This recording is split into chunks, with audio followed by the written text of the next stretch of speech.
Hello, folks. Welcome back to the Marshawn Brooks Show. This episode shall forever be known as the lost one. Hopefully, what happened before does not happen again. Just brief overview of my idiocy with all things technical. I use Audacity to try to level out the audio in these episodes. I am trying to make them more listenable. As some of you probably know from listening to past episodes, I try not to edit content. I really want to put myself in a position where I have to be a better speaker in real life in order to come across as one on the program. I don't necessarily want to be using the magic of software to edit out silences, even though I know that would help, especially where my skills are right now. I want to put myself, again, in a scenario where I have to become better at speaking in real time in order to produce my desired results. So I was going through and doing some mastering, I guess you would call it, trying to make sure the audio levels were good, kind of snipping the silences at the before I start recording and after, so there's not 2 minutes of silence on each end. And I copy pasted the Audacity file as what I thought was a safety measure. Thought I was doing the responsible thing. Well, as it turns out, that entirely fucks up the process in an extremely bizarre way that I apparently would have known about had I read the manual for the software I was using. So yeah, this is your showrunner, folks. So I'm going to try to recapture this hour and a half long rant that I did. You know what? No, actually, I'm not going to try to recapture it. This is just going to have to be a different version of it. Whenever you try to recapture something you said, it comes across as lifeless. It comes across as limp and distorted. So I'm just going to go and speak about a few thoughts that I've been having and try to cover some things that have been on my mind. And we'll see how it turns out. Most of a good percentage of the show is ad-libbed anyway, so we'll see what happens. So as those of you who have listened to the program before will know, I tend to place a premium on thought. I believe fairly heavily that the unexamined life is not worth living. And this might seem to be an obvious sentiment. It might seem as though saying that is non-controversial, obvious to all. If you stop and look at the manner in which most people live their lives, including me, I'm not going to pretend that I live in a state of heightened consciousness 24/7 or even the majority of the time. It is, however, something I am trying to take steps to improve and integrate more into my daily life, into my daily practices and routines insofar as I have those. Thought is a bit of a double-edged sword in some ways. It's one of the things that gave us supremacy over the rest of our mammalian brethren. It allows us to envision realities which do not yet exist. It imbues us with the ability to reverse engineer new modes of existence. This is the way that we are able to bring forth new realities from our present one. Somethingness out of nothingness. We start with our problem at hand, and we are able to think of a solution. What we're really doing when we invent, when we strive, when we seek to improve, is create a new realm of experience, a new existence, which is hopefully a far more preferable one to inhabit than the one we currently reside in. We look at our desired end and think backward from there. Thought, this process of consideration and iteration, allows us to atomize the process by which we may arrive at our destination in ever finer, more precise, and more mechanical action steps until we've created our technology. A machine that allows us to step into a new existence. And we think of technologies often as silicon, gold, transistors, microchips, computers. The technology can be a thought process. I mean, that's what the scientific method is. It is a way of thinking, questioning, considering, rethinking, examining the results that we get. You all learned this in grade school. That allows us to, over time, generate astounding results, make incredible changes to the environment around us, and lead to an ever enhanced understanding of the world in which we reside. So that's an example of a non-physical technology. You can think of Ido Portal's stuff. Ido Portal is for those of you who don't know, kind of a movement expert, sort of an abstract way to talk about him, but probably the best one. It's the way he describes himself. I encourage you guys to Google his stuff if you haven't seen it on YouTube. Essentially, he wants to look across different domains of movement, yogis, gymnasts, martial artists, powerlifters, and see, okay, how can I take from this person, from that person, from this person, combine and extrapolate greater principles that we see across movement as a whole. So his stuff would be a movement technology.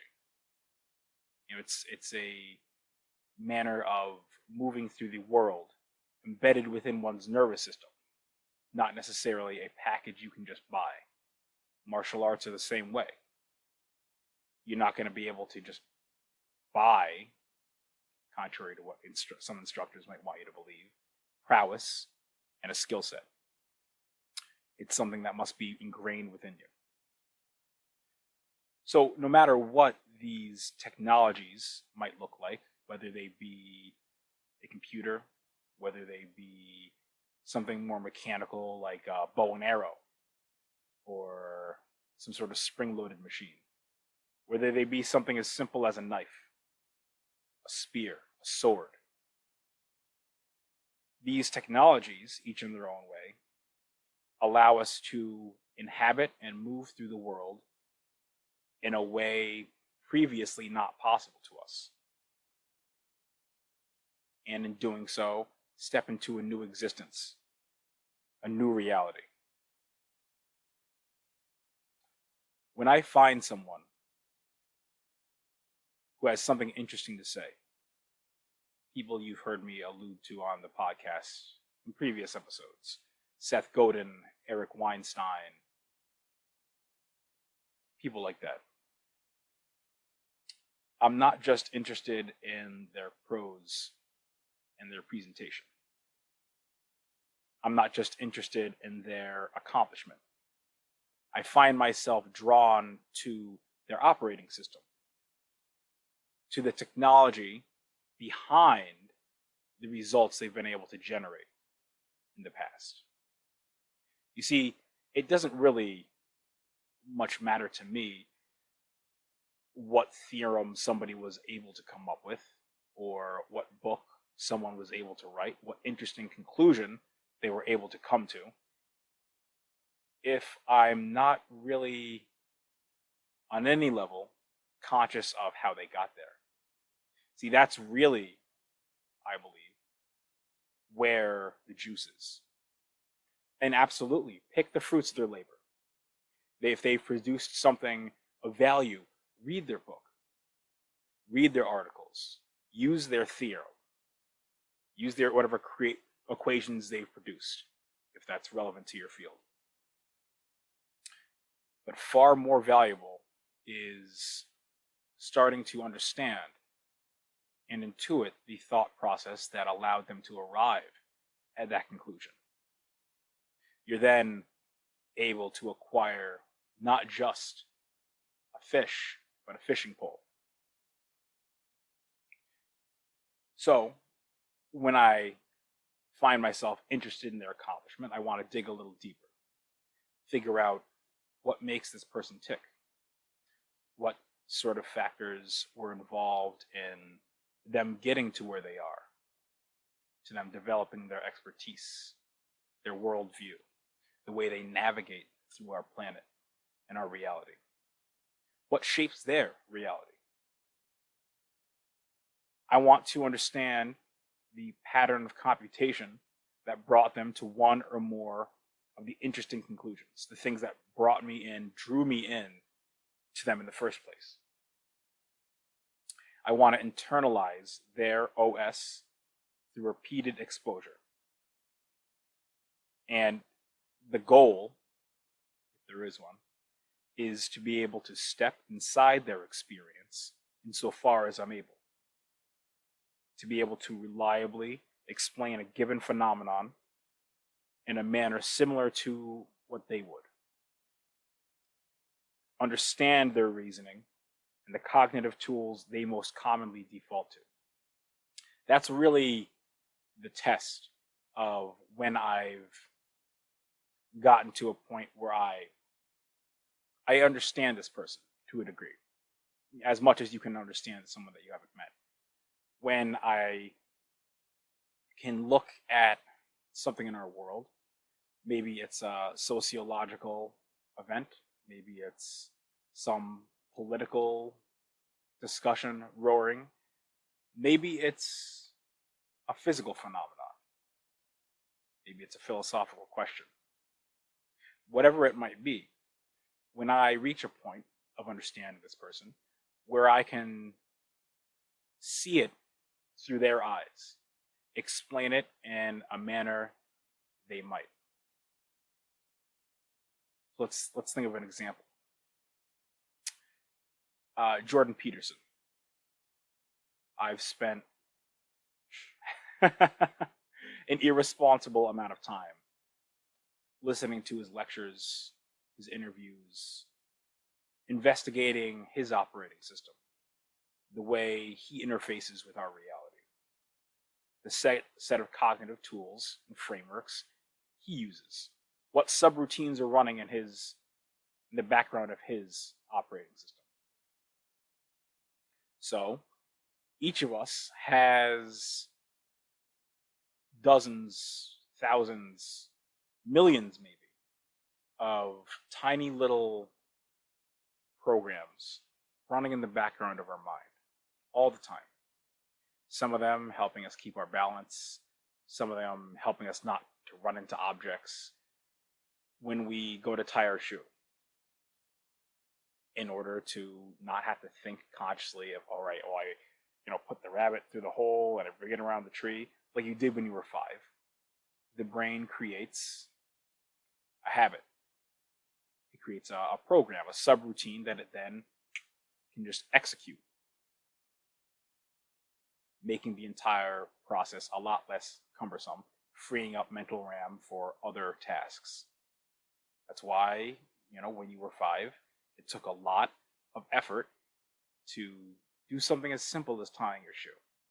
Now you can whistle the national anthem backwards while doing multiplication in your head as you're lacing up your Timbs.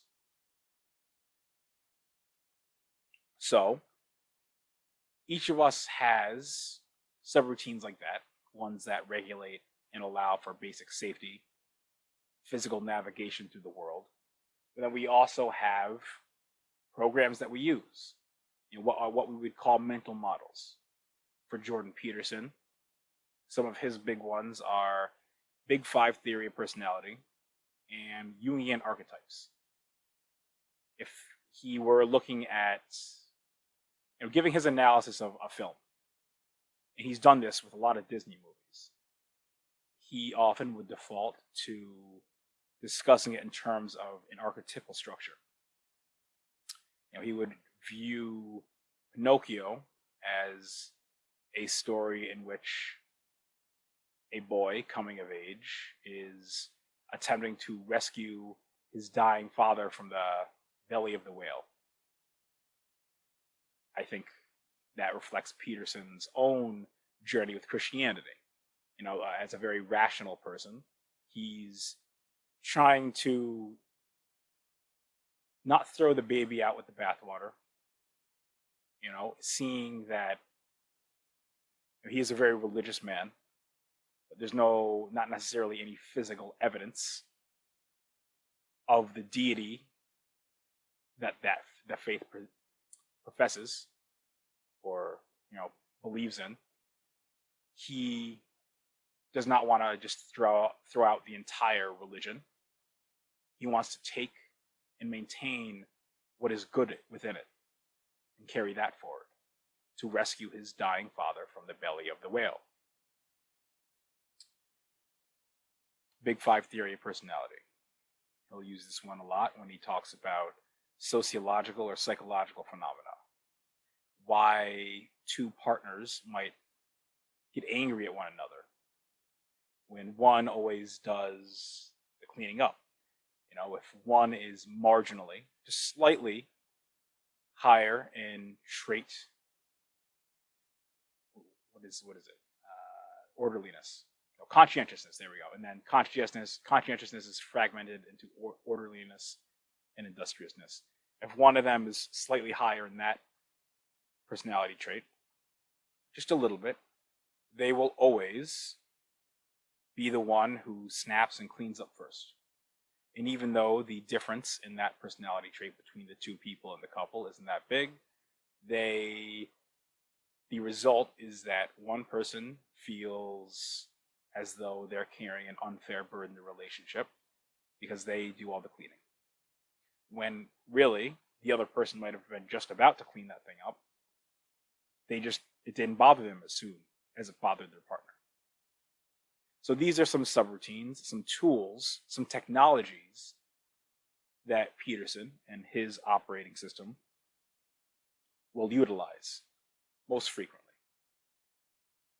And I want to be able to start extracting those out through repeated exposure and begin to use them for myself. Try them on. See what situations they might fit.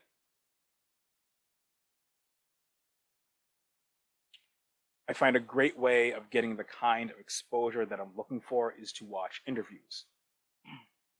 In Peterson's case, he has lectures, which are great. Those are a fantastic way to get really to the core of somebody's theoretical understanding, and again, what models they use.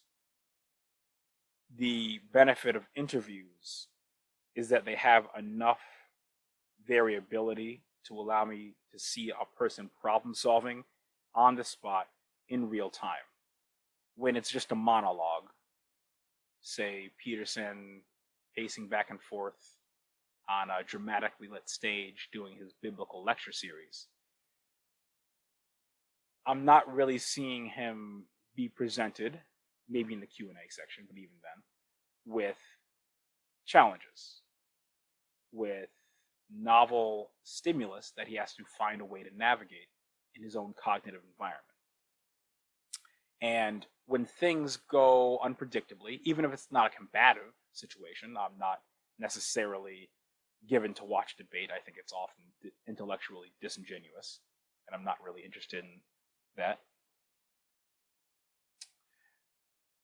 But whenever I have to see somebody get presented with a novel question, interface with a real person in real time, see them solve problems, you get a truer sense of how their operating system works, how it operates.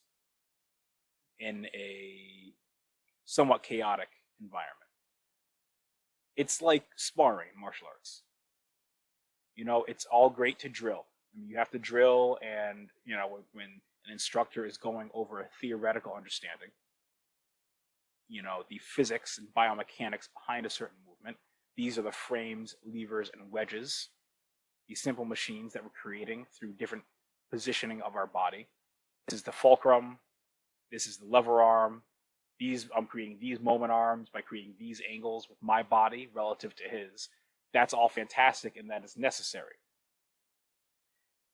However, where the rubber meets the road is when the shit hits the fan in live sparring, and then you get to see what somebody's game actually looks like.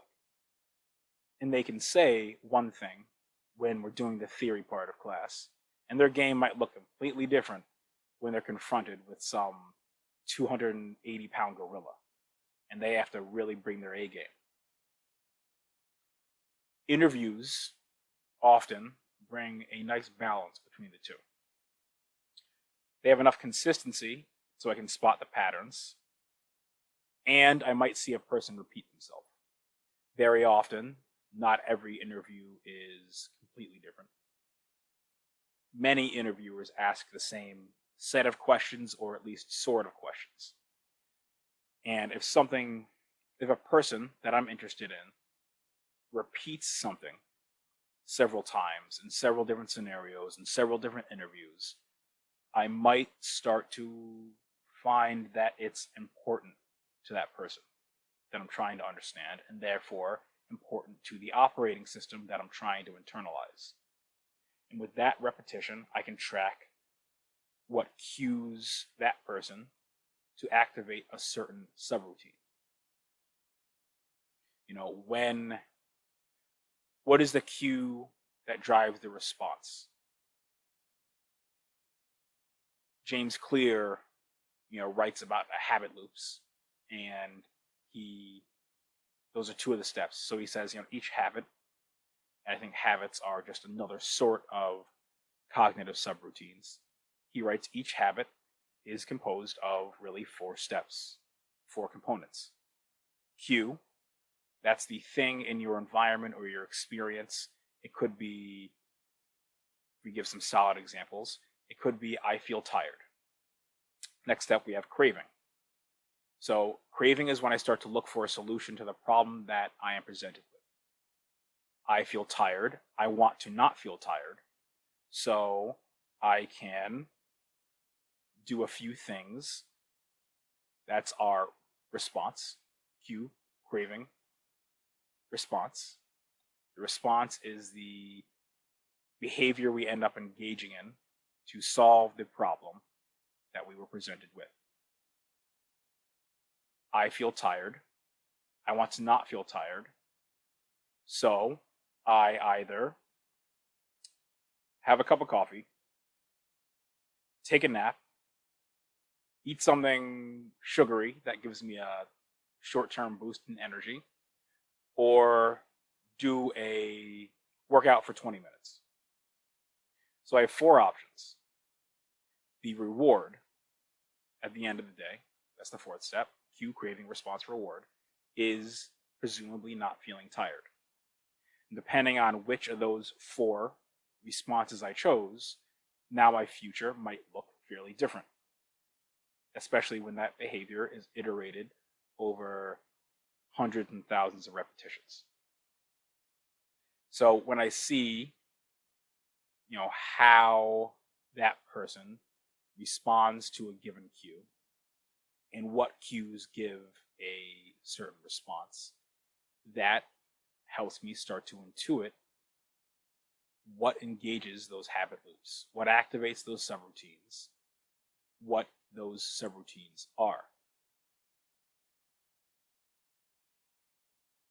Now, all this focus on thoughts, patterns, skills, that the unexamined life is not worth living, that thought should, must have a premium placed upon it, that it's really worth it to sit back and think at such a ridiculously abstract level about other people's abstract thinking.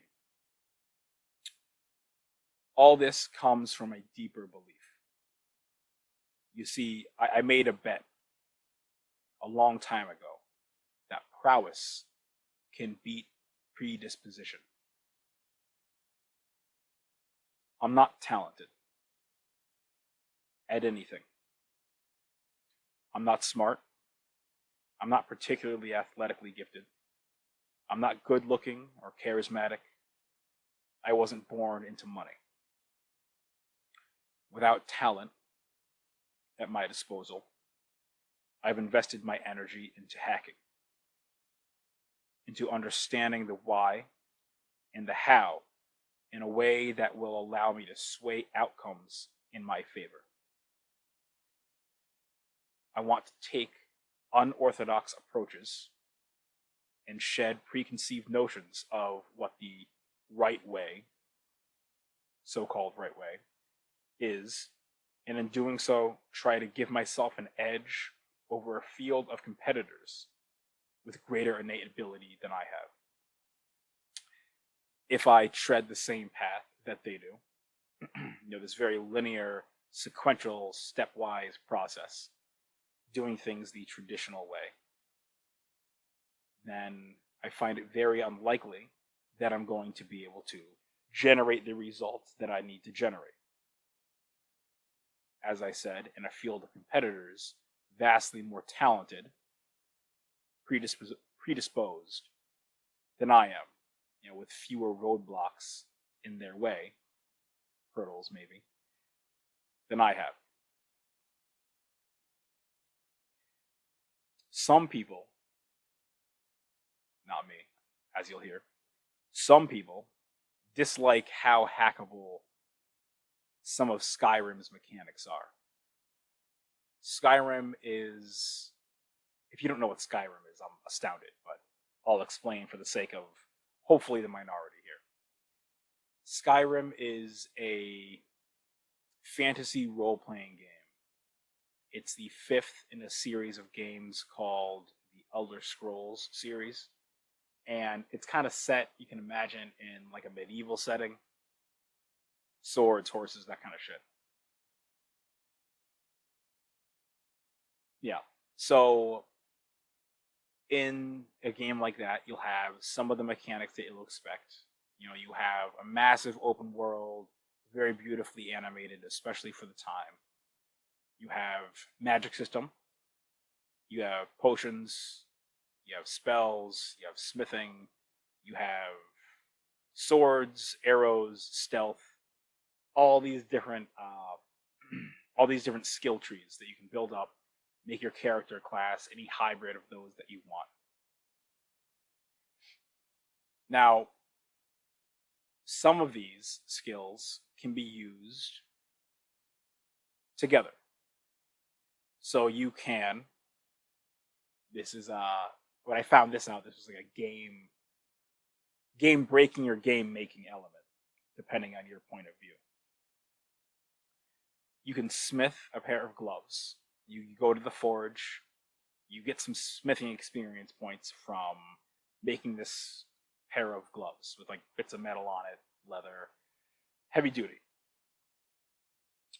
You can go then walk over, run over, you can't take your horse inside the town, so walk, run, that's way faster, over to the enchanting table. Run up the steps to, say you're in Whiterun, run up the steps to the castle. Your boy's with the Jarl, so it's all good. Take a right into the mage's chamber, go to the enchanting table. Make a potion that boosts your enchanting skill. So, the potion making process boosts your alchemy.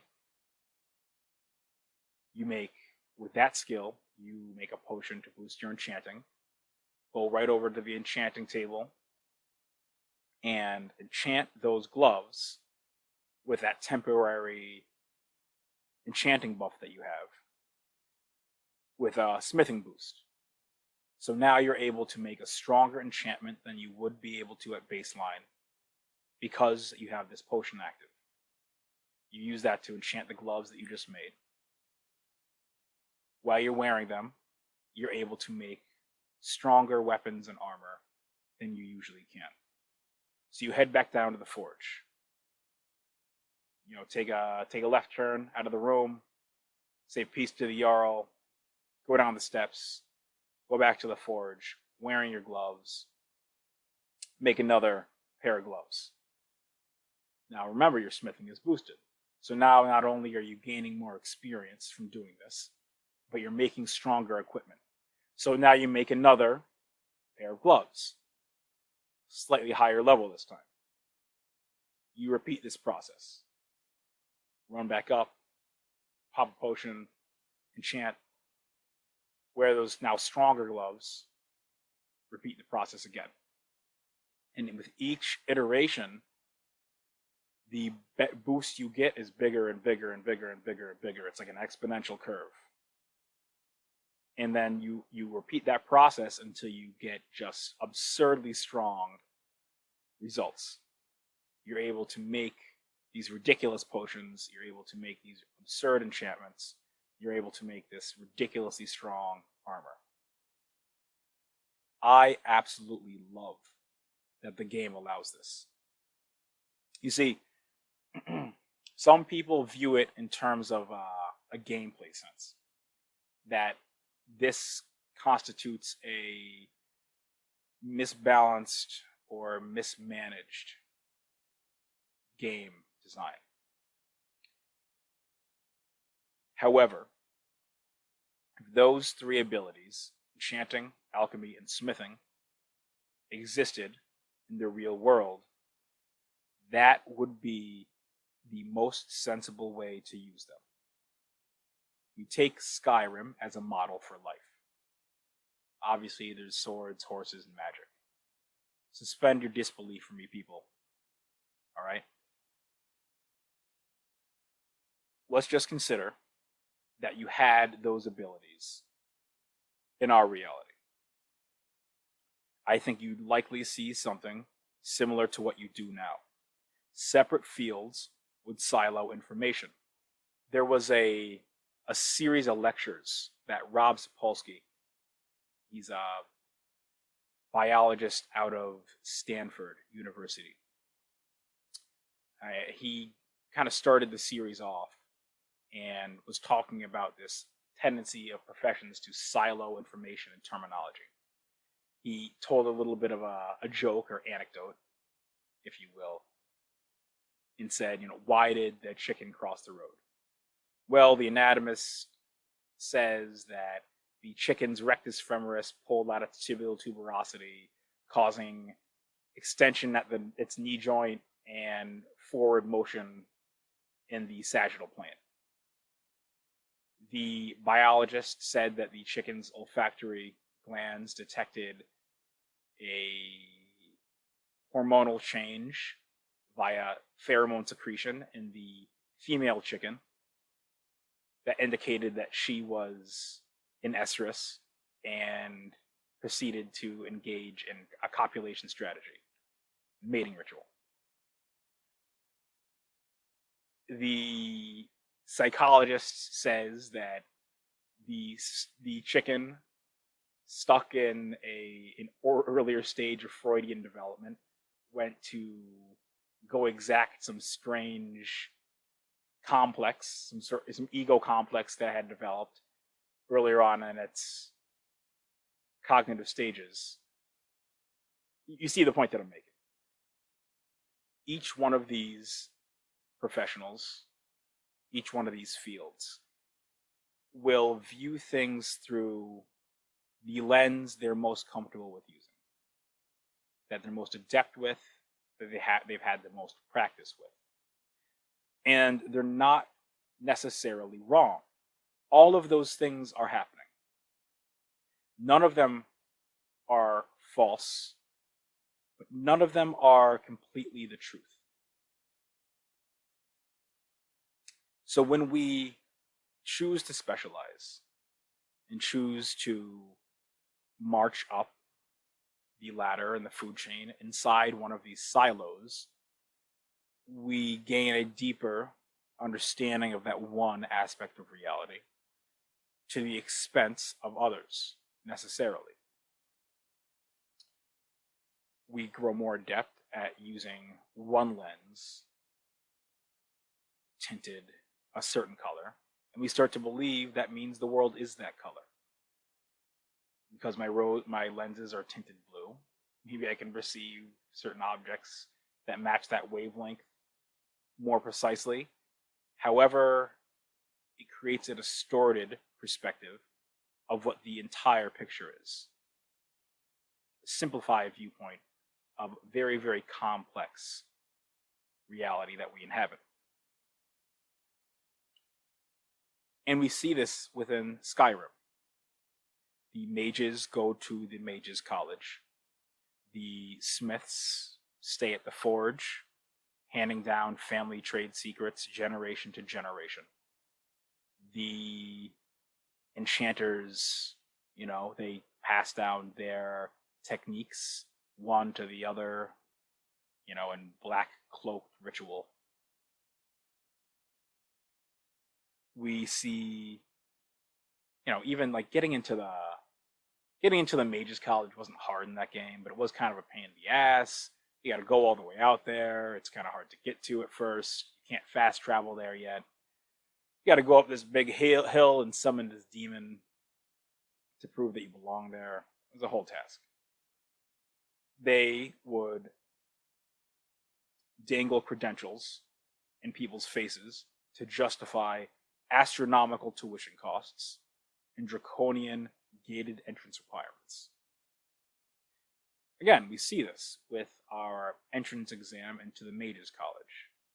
We also see this with the current education system, especially in America. Increasingly absurd requirements to get into school, both in terms of monetary cost and this ever-moving bar that in order to have something resembling a living, you're told you need, 6 different degrees and 3 different fields. Okay, so you spend your life getting those, you spend all your money getting those, and then you get out, oh, we don't have any experience. Okay, well, you get some experience. Oh, well, you don't have enough experience. Okay, so you get some more experience. Oh, well, what have you been doing all this time? The goalpost just keeps moving to your detriment. These institutions don't have the interests of the individual in mind, or I would say even the field in mind. People in any one of those fields, now people would choose one. They would choose smithing, or they would choose enchanting, or they would choose destruction magic or illusion spells. One of those fields to specialize in. A rare few would practice 2 or 3. Maybe the smith would, as a hobby, try to enchant some of the stuff they made in the garage and manage not to blow themselves up. Maybe an especially curious illusionist might experiment with potions and alchemy, but likely just as a hobby. Few people, if these abilities existed in the real world, would think to use these fields synergistically. That's what I look for. Synergistic skills with carryover to seemingly disparate aspects of life. The same thing that I'm looking at when I'm looking at drills and approaches to developing the sub-skills of any given skill set. How can I apply maybe a mindset from Brazilian Jiu-Jitsu into my study of anatomy? How can I apply my anatomical knowledge of how the humerus and the ulna articulate to perhaps enhance my finishing technique on an armbar? How can I take the concept of scapular depression, from training on gymnastic rings and bring that over to training with kettlebells. We can use kind of more abstract examples. But the example holds. I want to look for two different skills, or we'll say this, right? Maybe I have a very high level of awareness and presence from years of meditation. I don't. I'm very far away from that. Let's say I did. Maybe I can use that skill that I've developed in a completely different capacity of my life to then be very good with people, because they can sense, whether consciously or no, that I am there with them, that I'm undistracted by the screens and the flashing lights and the shiny things driving past me, and I am looking straight at them. And that gives them a sense that I am very charismatic, that there's something different about me, that it feels good to talk to me. Again, this is a hypothetical, I'm not saying this about myself. But those two skills, social skills and Vipassana practice, those two skills, when married together, can produce something greater than the sum of their parts. And that's what I'm looking for. That kind of synergy, though that word has been co-opted by corporate types. That kind of multiplicative or even exponential benefit from crossing what might be otherwise unrelated skill sets, mindsets, and experiences with each other. Now, all of what I just mentioned is built on the foundational belief that my understanding can overcome a lack of innate ability, resources, or gifts of any kind. And when I'm interested in someone, your people I mentioned earlier, Seth Godin, Jordan Peterson, Eric Weinstein, when I'm interested in those type of people and I watch their interviews, one of the most common question types that I see repeated revolves around innate ability or good fortune. So if they're talking to an author, let's say they're talking to Chuck Palahniuk, author of Fight Club and some other books. Oh, did you write a lot as a kid? Maybe they're talking to a mixed martial artist. Oh, did you do X martial art as a kid? Have you always been good at this thing? Guy Raz, this podcast I'll listen to sometimes called How I Built This. He has a segment at the end of each program where he asks the guest essentially how much of your success do you attribute to luck, to good timing, to good fortune, and how much to intelligence, factors like that. So what these people are looking for is kind of a way to explain away these people's success. And obviously, luck's a funny thing. Luck is being in the right place, right time, being presented with some sort of random event is very important. Of course, being able to capitalize on that is a skill set. Being able to recognize that is often a skill set. But luck, talent, another person's innate ability, these things aren't reproducible for me. I need something I can use. The bet that I mentioned earlier, the belief that this approach can give even someone like me a leg up. That requires tools, skill sets, and approaches that can be repurposed for my use, absent any 4-digit IQ, absent any tremendous amount of resources that I just happen to have at my disposal, absent people coming to me, knocking at my door, dumping tremendous opportunities in my lap. Because none of that is the case that I happen to live in, the reality in which I happen to reside at the moment. Now, with all that said, I'm beginning to lose hope. I'm getting older, and I'm still a white belt in every area of life. Despite effort, I seem to keep falling behind while others leapfrog me, and one door after another shuts in my face. I am feeling more trapped, more and more pessimistic about the future.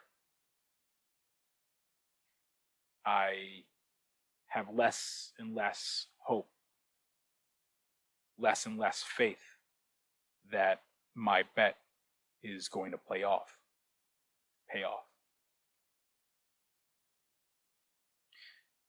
Now, before I just throw in the towel on life, before I give up hope and extinguish its last embers entirely, it might be worth looking at, doing an autopsy on, why maybe it hasn't worked so far. So I'm going to go through, by no means is this an exhaustive list, I'm going to go through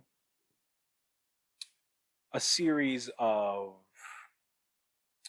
pitfalls that I am especially and particularly susceptible to, and then think about maybe what can I do about it as we're going into the 21st year of the 21st century here. What approaches, mindsets, strategies, and tactics can I take with me and try to do something about this? So, why has it not worked so far? Too much thought. Not enough action. I told you folks earlier when I started this program off that I place a premium on thought. However, thought is really only useful insofar as it precedes action on its conclusions. Recognizing the difference between motion and action. Again, I borrow this notion from James Clear, who talks about motion, action, and the difference. If we use the example of getting in shape, let's say that I want to gain 5 pounds of muscle. Well, an example of motion would be researching personal trainers who might fit my desired training style and valued goals. Important, but doing that alone, if I spend 5 years researching personal trainers, that won't do anything to move me closer to the goal that I have in mind. Action is actually doing things that do move me closer, things that if iterated enough times over enough of a length of time will move me forward further along my desired path. Recognizing the difference between the two is something I'm not always great at. Lack of consistency. It's very easy for me to get discouraged and throw the towel in on things, or do things in short bursts, sprints, get really excited about something and go full balls deep on it for a length of time and then kind of peter out. However, real progress and the acquisition of true, solid, world-class skill requires showing up day after day after day after day, doing often mundane and repetitive tasks, drills, an insane amount of times for an extended period of time. And just doing a ton on, maybe for 1 week out of the year is not nearly as good as doing some every single day. constant thinking and stressing out about, am I making progress? How can I make progress faster? Often, I've noticed this recently, leads to making me feel like I've put out more tangible work than I actually have. I'm thinking of calling this, I haven't come across a term for it, contemplative distortion. You know, when you have spent so much time stressing about something, fretting about something, worrying, plotting, planning, strategizing about something, that you feel like you've taken a bunch of action, and you feel like you've been trying at it for a long time. But if you really step back and ask yourself, well, how many classes have I actually gone to? How many articles have I actually written? How many podcasts have I actually put out? Well, the number might actually be a fairly paltry sum. In fact, it likely is. The work, the showing up, that is the action here. The thinking maybe needs to be done sometimes, but we have to understand that that is motion and not fall prey to contemplative distortion. Very big trap for me in particular. Putting skill points in the wrong tree and efforts in the wrong areas. Jay is gonna come after me for this one. I think, personally, that Tinder is a good example of this for most guys. Now, let's say that your dating life was an area that you wanted to improve. There are several different approaches that you could use to try and meet more women, right? And online is, especially with current events, an avenue that many guys are pursuing, and I think a lot are relatively unsuccessful with. Now, if we put all our skill points into that tree, now if you crafted your profile hypothetically in the correct way, to convey the right things, yes, you would likely be able to generate some results. If you put that same level of effort, thought, consistency into meeting people in real life, there would be no comparison in terms of personal growth, and ultimately, I think, material results between the two. I mean, yes, maybe you become a better writer to a certain extent, making profile after profile and iterating things like that. Maybe it could benefit you in terms of learning some photography skills and thinking more deeply about what sort of scenes convey a more interesting life.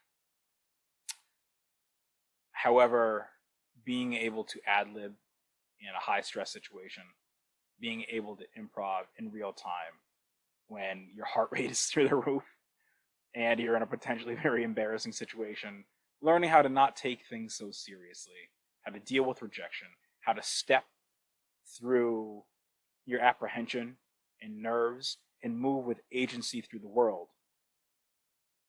I don't think there can be any real comparison between, as I said, the results or the outcomes that you'll be able to generate over the long run between the two approaches. And if I put all my skill points into the wrong tree, well, I might be putting in a lot of effort, and I might even be putting in a lot of action, insofar as action applies to that situation. However, if I'm doing it in the wrong way, and a point with low leverage, it's going to be a lot harder for me to generate the same result as if I do it in a more intelligent or high leverage area. Approach pessimism. I personally fall victim to this a lot. You know, going in to a scenario or a situation or a new activity and already feeling defeated. And again, having this narrative in my head, I even said it on this show several times, that, well, everybody else is more talented than I am. Everybody else is more gifted than I am. All these other guys are better suited to the task. I'm already going in with this kind of hung dog, defeated posture towards the affair. And that leads to me seeing everything as an indictment of me as a person, of catastrophizing every hurdle that I might come across, when really it might be a molehill. I make it into a mountain. And this is very demoralizing, and it makes things very, very difficult to stick to. And it makes getting better very, very difficult. It makes seeing that I'm getting better nearly impossible, because I feel like I've never moved, even when other people note that I'm improving. Even when they note that I'm improving rapidly, I feel as though I don't belong, and I'm not cut out for this, and if anything, I've just gotten worse. Which leads to quitting too soon. I'm trying to hammer this home, just being consistent, even in small ways. Small bites, small chips, chisels away at the old block, day after day, month after month, year after year, eventually leads to massive changes, massive skill acquisition, massive results. And see, I know that theoretically, but I don't necessarily believe it for me. If any one of my friends were asking me for advice, I would wholeheartedly believe they could take these intelligent approaches and produce something fantastic. But I have no faith in my own ability to do the same. That kind of inner game might represent one of the highest leverage points of improvement for me personally. Now, last but certainly not least on my little list here is trying to level jump. Now, I mentioned before the importance of approaching reality as if it's meant to be jailbroken, hacked, as if these silos and the walls between ideas, schools, notions, and approaches are meant to be dissolved. And it's important, no doubt. But this can also lead to a couple of very strange things. One is that you learn fancy stuff before you learn the simple things to back them up. And we'll use a jujitsu example again.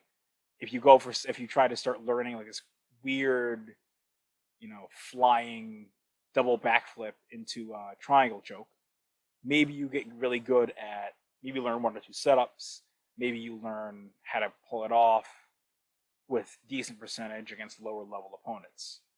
But once you start belting up and going against higher level, more skilled, more tenacious and able guys, you find that doesn't work anymore. And because you spent so much time developing that fancy thing, you now don't have the fundamental skill set, the understanding of balance, distance, range, weight distribution, pressure, all these different things that go into being a good jiu-jitsu player. Maybe you learned how to play one really interesting solo on the guitar. And you have some dexterity, maybe because of that, running through that one different thing. But you never took the time to learn theory, because theory is boring as fuck. So you're not the musician that you could be, because you don't understand the underlying principles behind music and how it's made. So you have to learn every single piece of music all over again from the ground up, as opposed to being able to see, okay, well, I kind of get it's written in this mode, this key, this scale, and someone can just say to you, all right, we're going to keep it key of B, watch me for the changes, Marty McFly style, and then you can just kind of jam from there. Instead, you have to have somebody write down for you, okay, play these chords with this tempo, you never really get mastery of the instrument. In summary, begin at the beginning and then don't stop. That's at the most basic level how we're going to get good at everything. And we can look for little shortcuts and little hacks and little tricks to try to maximize our practice. But that is the most important thing. Begin at the beginning. Start where you are. And then don't stop. And the crux of the matter, what can I do about it? Ship on time. Seth Godin's idea. Producing work, even if I don't think that the quality is where I would want it to be, recognizing that my skills are where they are, doing the best I can at the moment, and getting the work out on schedule. That means not having 3 weeks between podcasts. That means having the posts up on the blog on a consistent basis. That means not letting life events get in the way of showing up to engage with the practice. Make it happen. Maybe I can't control how an audience grows, how people like the show. I can control what I put in. The effort I put in, the consistency that I approach this enterprise with. Master your rudiments. I'm a real big fan of that movie Whiplash. It was J.K. Simmons and Miles Teller, I believe. Miles Teller played a jazz drummer, and J.K. Simmons was kind of the leader of the studio band, this real exclusive band at the jazz school the main character went to. And the thing that got the main character into this exclusive band was double time swing. I'm not going to try to do it on the podcast. It's going to be a disaster. He walked in the room, took his coat off, looked the guy right in the eye and said, "Show me your rudiments." He wanted to know, how good is this kid at the basics? When I was a boy, my uncle used to pull me aside sometimes and tell me, a master is nothing but a master of the basics. So keeping that in mind as I embark through the process, not being impatient with my results, being impatient with my efforts, demanding of myself that I am showing up, but not putting so much pressure on the outcome. Taking the time to polish my skills, to lay a broad foundation, and master my rudiments. Don't take weeks off of life. I've been kind of engaging in this cycle, especially with everything that's going on in the world right now, where I'll kind of go hard, hit the grindstone, and really, when I sit back and look at it, even though I don't feel like it at the time, when I sit back and look at it, start to make some progress, and then peter out, collapse, crumble, and then take like 2 weeks off of life. Just withdraw, stop replying to text messages, stop writing, stop doing all the things that had me in a good place to begin with. And I'm just literally withdrawing from the world for weeks at a time. And there's an inertia that comes with that. And getting started back up, that's going to take maybe a couple weeks. And then I'll have a few days where I'm in a productive mode, if you take the inertia cost at each end. And I'm making it harder on myself than it has to be at the end of the day. Keep the 3% rule in mind. Now, it could be 5%, it could be 7%. The actual number is not the important thing here. The important thing is to keep in mind that most people aren't really even trying. Now, it's very easy to have a distorted view of this. You know, online, the way these algorithms work is that they'll detect what you're interested in, and it will serve up things commensurate with that. So everyone you see is presumably, and again, you don't know what their life looks like, is presumably highly successful in the areas you value. And they're highly driven and action oriented in the areas you value. The reality is, most people, and even a lot of those people probably, aren't really as far along as you think they are. And most people don't even show up. I heard some crazy statistic. I'm going to butcher the numbers. The idea is the important thing. Some statistic about podcasts. It was like 10%. 10% of podcasts, only 10% of podcasts had any uploads in the last 3 months, something like that. It was the minority of podcasts that had people uploading consistently within any given short 3-month period. Which means that a lot of people are starting these things and never really following up with them, not really taking the time to sit down and record and put things out. And for someone like me, that is an idea broadly applicable. Most people aren't going to jiu-jitsu class. Most people aren't going out to talk to the pretty girl walking down the street. Most people aren't in the gym with consistency. Most people aren't sitting down to write for however many minutes every day. Most people who start something like this kind of start it, maybe they were drunk one night with their friends, throwback, and they say, all right, I'm going to do it. I'm going to pull the trigger, post it on Spotify, and then they just kind of peters out. And you have to imagine, okay, well, it's very hard to grow something like this. But is my competition really as stiff or as steep as I think it is? Let's keep that 3% rule in mind.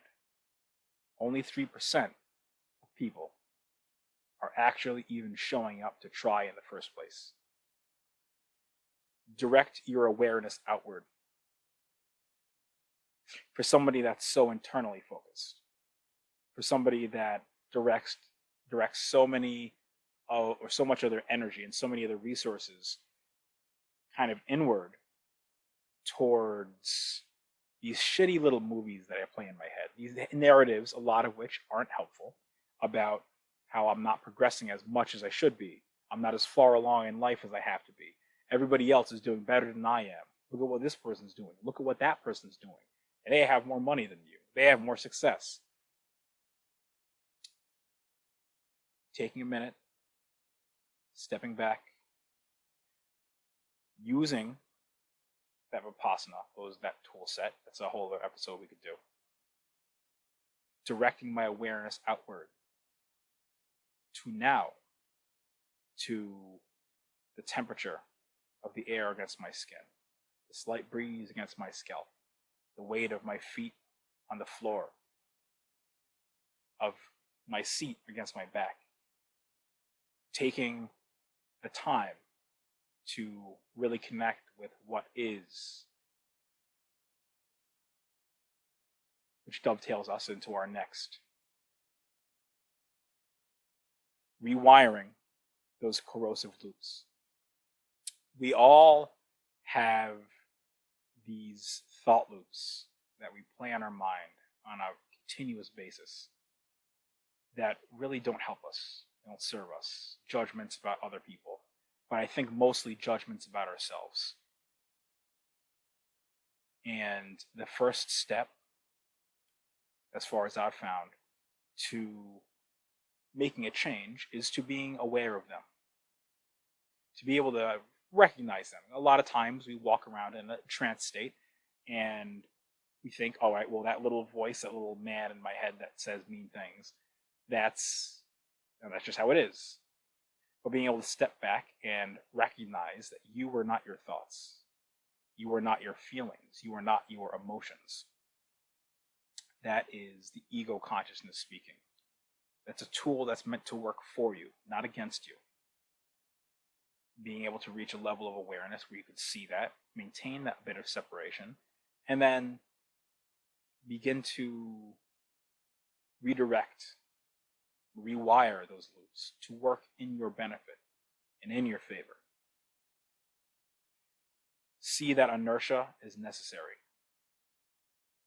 It's very frustrating sometimes when you're starting something up and getting the ball rolling, just like getting a physical ball rolling, is a lot tougher than keeping it moving.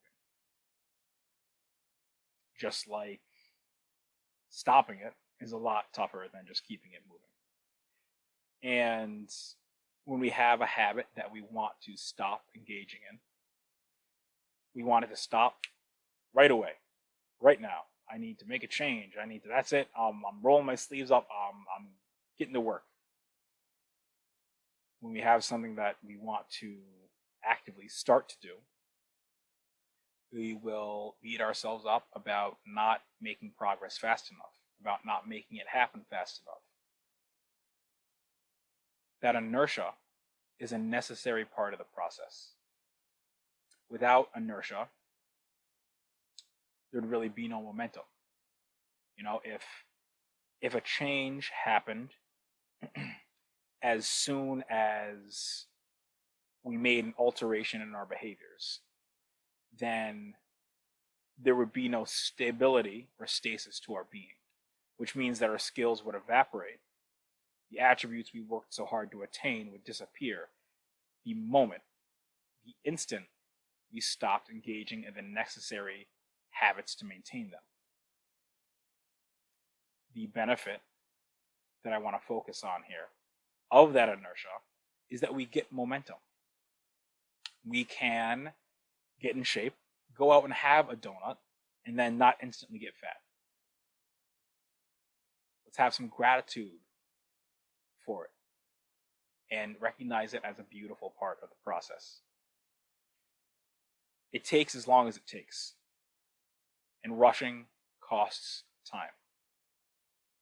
I mentioned beginning at the beginning and simply not stopping. And there's especially with things that are really bothering us and parts of our lives that are really causing us a tremendous amount of misery. We want, in a lot of cases, need some sort of result now. Sometimes because, for material reasons, we need that thing. We need the thing, we need to get the result. A lot of times it's just to know that we can, to know that we're able to be men that can go out and generate some sort of effect in the world, that can at very least start to make some progress and move the needle a little bit, matter to some degree. And we have an idea of the timetable for how long this should take us.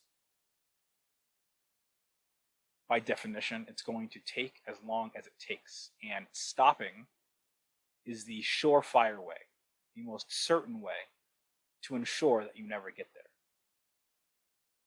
And oftentimes, and I think rushing is different than trying to expedite. That might be an idea to explore later.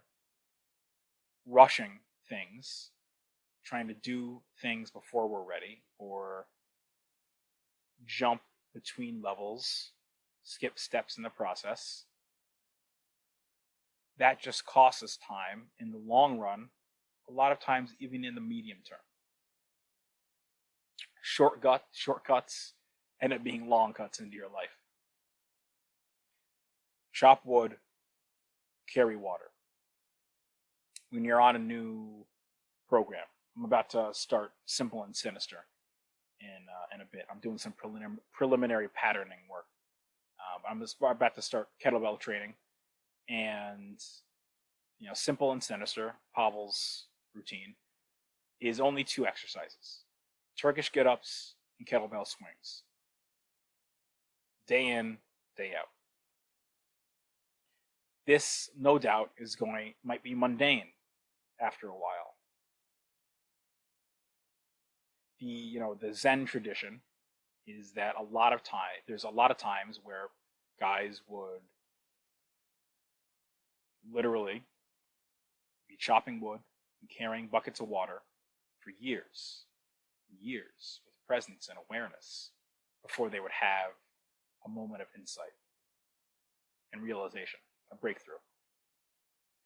And that prompted the saying, before enlightenment, first chop wood, carry water. Iterate these mundane, repetitive behaviors before we reach that point of transformation. And in fact, those behaviors, those repetitions of the mundane and the boring, are what lay the groundwork for that transformative experience. That seems to happen overnight, but in fact, it was the result of sometimes years of repetitive, boring tasks. Pursue with humility. Don't denigrate achievement. So, really understanding and recognizing, I am a novice here. I am uninitiated. I am starting out, and I accept what my teacher has to teach me. I accept the results that I am getting. I accept where I am in the process. Having the humility not to fall into grandiosity, I deserve this, and other people should recognize me for that. But also not denigrating your own achievements, not putting yourself down. I got a couple of stripes on my belt, jiu-jitsu today, and I am confronted with a profound sense of imposter syndrome. Is this belt too heavy for me to carry? Do I have the skills to back it up? Maybe the professor was mistaken. Well, this guy can beat me. Why would I be promoted? I still don't understand what to do in these different positions. I don't deserve all these narratives. It's important, just as important as engaging with the practice with humility, is not denigrating what you have achieved, what you have accomplished. Not to rest on your laurels, but also not to burn them either. You earned what you got. Look for quantum leaps. Embrace Kaizen in the meantime. I mentioned before that a lot of times this wood chopping and water carrying is what led to these profound moments of transformative change that seemed quite sudden. The balance between the hacking, jailbreaking mentality and that of the worker punching the clock, of the Zen student chopping wood. Kaizen is the idea of continuous improvement, with each iteration looking for a little improvement that could be made. I mentioned James Clear in a few times. Let's make it a third time, yeah? In his book, he talks about the British cycling team. Now, they hadn't won the Olympics, I believe. Maybe it was the Tour de France. They hadn't won anything big or meaningful in like 100 years. So they hired this guy to help them out. And he looked for, how can I just make little improvements in every aspect of these cyclists' training regimes? So he hired a surgeon to teach them how to wash their hands properly so they'd be less prone to getting sick. He found the optimum temperature for each bike seat, warm bike seats, for each bike seat to be, and how those correlated with the racers' racing times on an individual basis, which pillow led to each different team member getting the best sleep. Now, each of these changes didn't have a huge effect, but compounded, these marginal gains aggregated and led, when combined, to massive change. It led to their team being among the best in the world and winning all sorts of gold medals. So we want, a lot of the time, these quantum leaps, these moments where we just get it. Where it all makes sense, and we suddenly level jump like 6 levels above where we were the previous day. And sometimes that will happen. Sometimes you'll have a phase shift. You'll have, we use another James Clear metaphor, an ice cube, and it's sitting on a table. Now, when the temperature moves from 29 to 30, nothing happens. When it moves from 30 to 31, nothing happens. And you think, what the fuck? I've been putting work in. This is where our Kaizen comes into play. When we're not really seeing the results we want to. When we're not seeing those quantum surges and those phase transformations. Then we just say, okay, I'm going to set small, humble goals. I'm going to try for 1% improvement. And then that'll lead us from 31 degrees to 32. And suddenly, that water, and that ice starts to turn to water. We see a phase transformation. We see a big change that seems sudden, but really, it was all those iterative steps that came before it. Internalizing the rule of lead. I don't know what a name for this might be. I'd say it's the opposite of the golden rule, so we're going to go with the rule of lead. It's fairly easy, or fairly simple, for people to understand the concept of doing unto others as you would have them do to you, or however you want to phrase it. Being kind to others, essentially. But rarely do people think of the reverse, of being kind to themselves.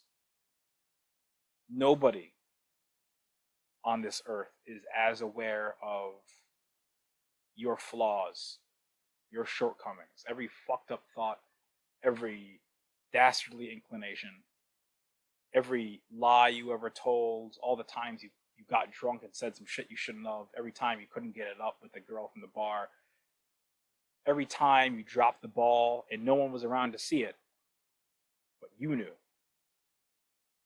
Nobody is as aware of your shortcomings as you are. Nobody is privy to all the moral failings that maybe they're just sins of thought and consideration.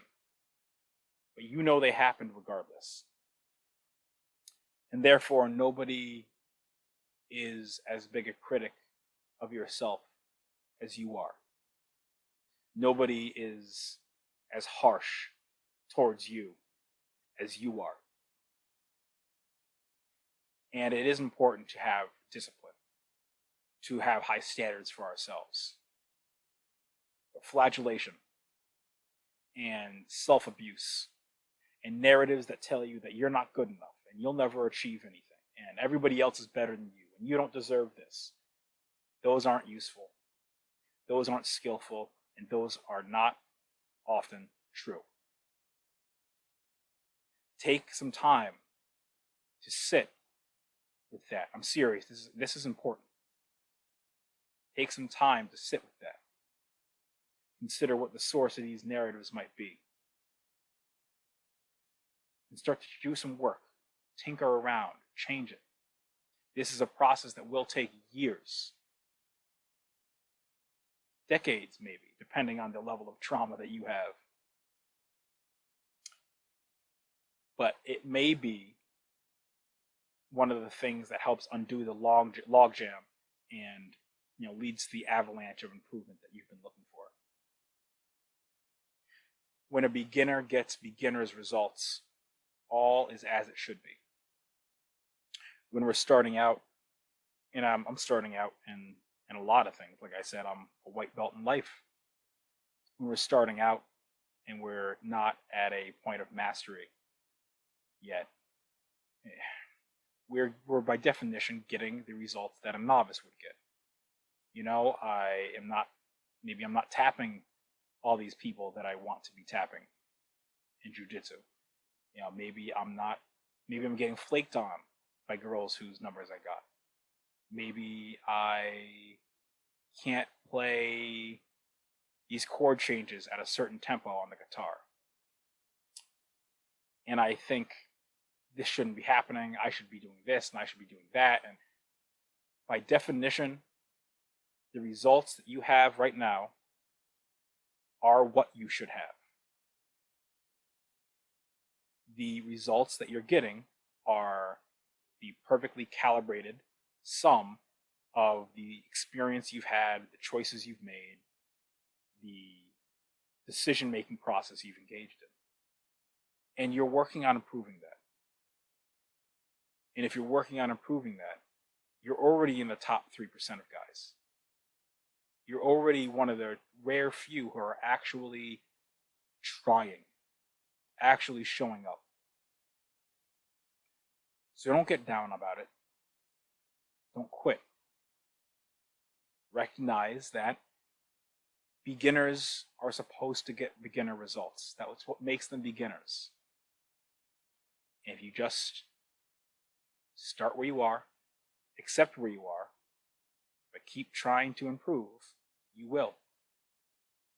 And you'll be an intermediate, and you'll get intermediate results. And that's what you should get as well. And if you just don't quit, a black belt is a white belt that didn't quit. An advanced is a beginner that didn't quit. Then you'll be advanced. And I'm sure the cycle will begin all over again. Cultivate attitudes as skills. Kind of continuing with this theme of the internal game. It's very easy to fall into the trap of believing that having a positive outlook or being happy or feeling positive, seeing the brighter side of things, looking at things in a maybe not so nihilistic way, that is merely, totally and completely a result of inborn inclination and genetic inheritance. And, look, there are some elements to that. If you have a family history of clinical depression, you might have predisposition from a genetic point of view to being down. This is not medical advice, people. All right, disclaimer. If you are higher in trait neuroticism, it's maybe going to be more difficult for you to develop emotional stability and non-reactivity than somebody else. But attitudes and the posture that you take towards life, those are skills that you can work on, you can cultivate, and you can develop. And you already do. See, that's the thing that I really want to be taken home here. You're already playing the game. You're already developing attitudes. You're already cultivating skills. And if you're doing it unconsciously and you're not doing it with intention, you're just developing ones that have been put in front of you. You're getting really good at watching TV, or really efficient at sitting in a chair, or, really practiced at not talking to the people you want to talk to, not taking the chances that you want to take, really good at making excuses for why you didn't do that. Or if you start to take a posture of resourcefulness, intention, and agency, we can begin to cultivate the attitudes that we believe will serve us that we believe will start to get us pushed in the right direction. And that is a skill. Overall, it's important to be a coach that you would hire. That voice in your head, the one that so often tells you really, really terrible things about yourself and says all the million reasons why you can't, but everybody else can. You would never hire a coach that talked to you that way. You would never accept, as a man, somebody else talking to you that way. Do not accept you talking to you that way. Look at what a good coach has to be, what you would demand of him. You would demand that he be invested in your improvement, that he do the job even when he's having a bad day. Your coach can't show up and say, I'm just going to phone it in today because I'm having some trouble at home. Don't cheap out on your improvement just because it happens to be inconvenient that day. Don't be a hermit and withdraw from life just because you happen to be feeling a little out of the weather that week. You're worth investing into. Never be cruel to you. You wouldn't accept a coach that was. Be firm but fair with yourself. And always be looking for the lesson in everything. As we head into the 21st year of the 21st century, I want to carry a lot of these attitudes with me. See what happens. See if I can make the changes that I feel I need to make.